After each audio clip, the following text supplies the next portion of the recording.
LP classes में आपका स्वागत है। आज हम बहुत इम्पोर्टेंट टॉपिक प्रकाश का अपवर्तन पढ़ना चाह रहे हैं। Reflection of light. Reflection of light को स्टार्ट करने से पहले एक लाइन मैं आपको बताना चाहूँगा कि किसी भी समांगी माध्यम में प्रकाश की किरणें सरल रेखा में चलती हैं।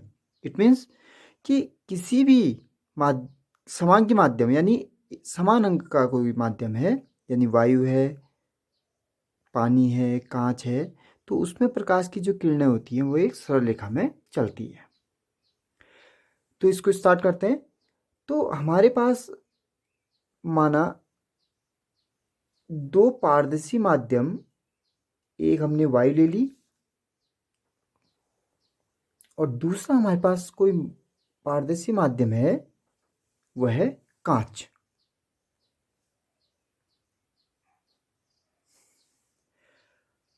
यदि कोई प्रकाश किरण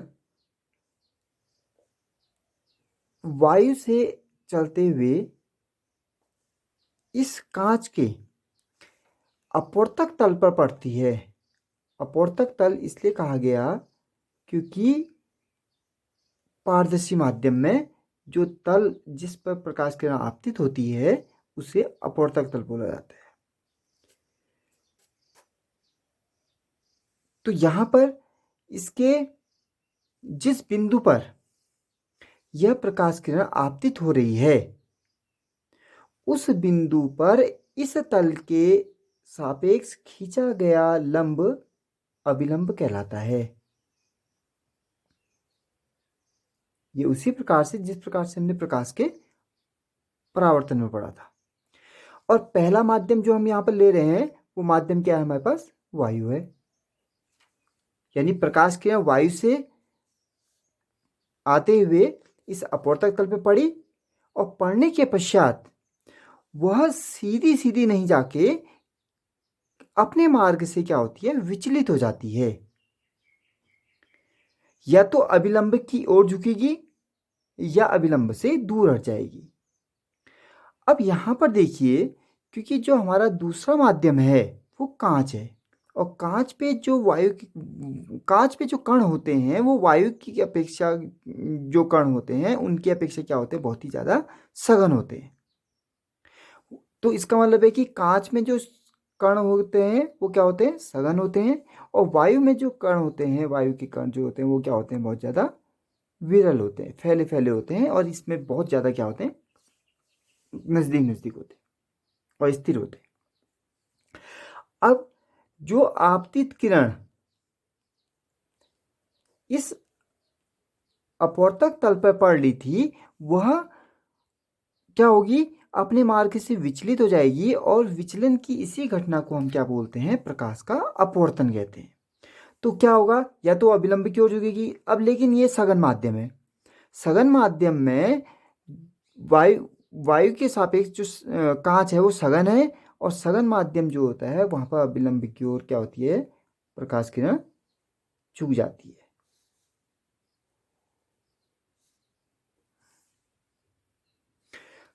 तो यहां पर इस किरण को हम बोलते हैं अपवर्तित किरण।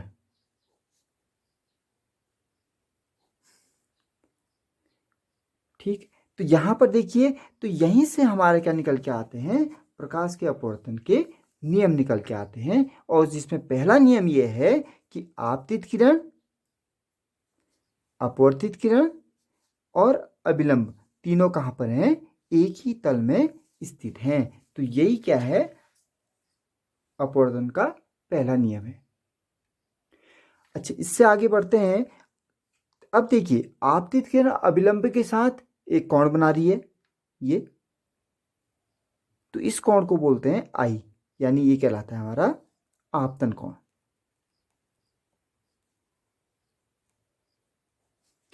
और दूसरा, अपवर्तित किरण भी अभिलंब के साथ कोण बना रही है, इसको बोलते हैं आर, यानी अपवर्तन कोण।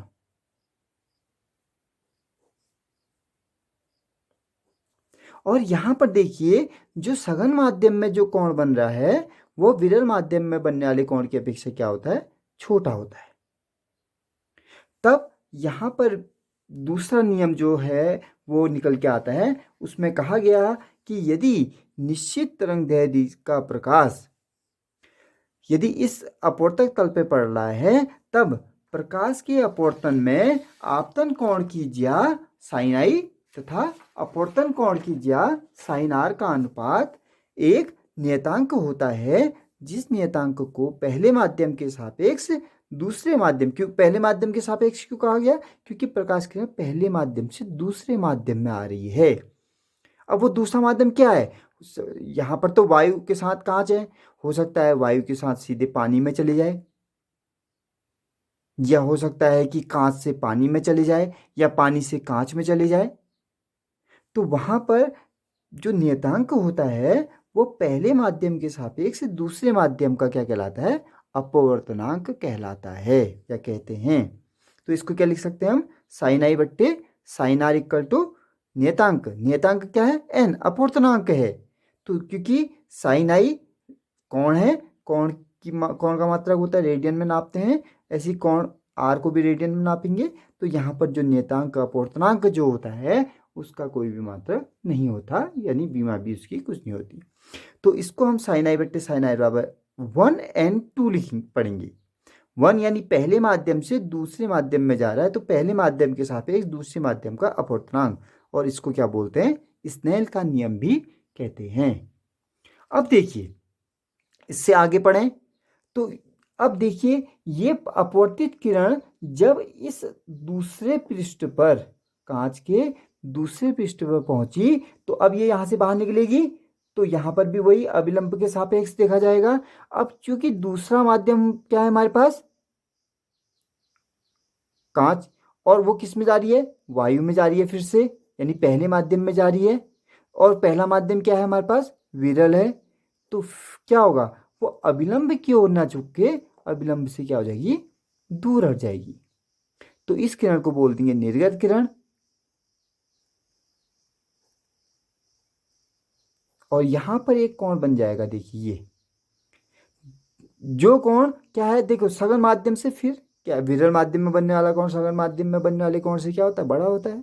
तो ये कोण फिर देखिए आप यहाँ से बड़ा है, और ये चूंकि क्या है? एकांतर कोण है, ये आर है, तो ये भी क्या होगा? आर होगा।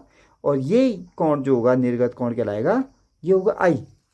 ये इसी आपतन कोण के बराबर होता है। और यहाँ पर निर्गत किरण और आपतित किरण एक दूसरे की क्या हो जाती है? समांतर हो जाती है। अब यहाँ पर देखिए, ये इसका उल्टा हो गया। यहाँ पर जो आई था यहाँ पर आर हो गया, यहाँ पर जो आर था यहाँ पर आई हो गया। ठीक है, तो यहाँ पर हम देखते हैं कि उत्क्रमणी क्रिया होती है, और उस उत्क्रमणी क्रिया को हम किस रंग से लिख सकते हैं? इस रंग से लिख सकते हैं। देखिए, साइन आर बट्टे साइन आई, स्नेल का नियम लगाएंगे, बराबर, अब क्योंकि 2 से पहले में जा रही है तो 2n1, तो ये समीकरण हमारे पास 2 होगी। समीकरण 1 और 2 को हम क्या कर देते हैं? गुणा कर देते हैं, और गुणा करने पर हम देखते हैं कि साइन आई बट्टे साइन आर गुणा साइन आर बट्टे साइन आई बराबर 1n2 इंटू 2n1।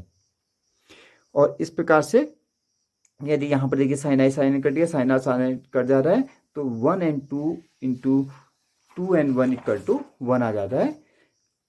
यदि हम 3 माध्यम हो, यानी पहला माध्यम एयर हो, दूसरा माध्यम वाटर, तीसरा माध्यम ग्लास हो, तो मैंने बना रखा है इस तरह से, तो ये हो जाएगा 1n2 पहले से दूसरे में गई, फिर दूसरे से तीसरे में 2n3, फिर तीसरे से पहले में 3n1 इक्वल टू 1। यदि 1 की जगह ए, 2 की जगह W और 3 की जगह G लिख लें, तो वहाँ पर A and W into W and G into G and A बराबर 1 आ जाता है।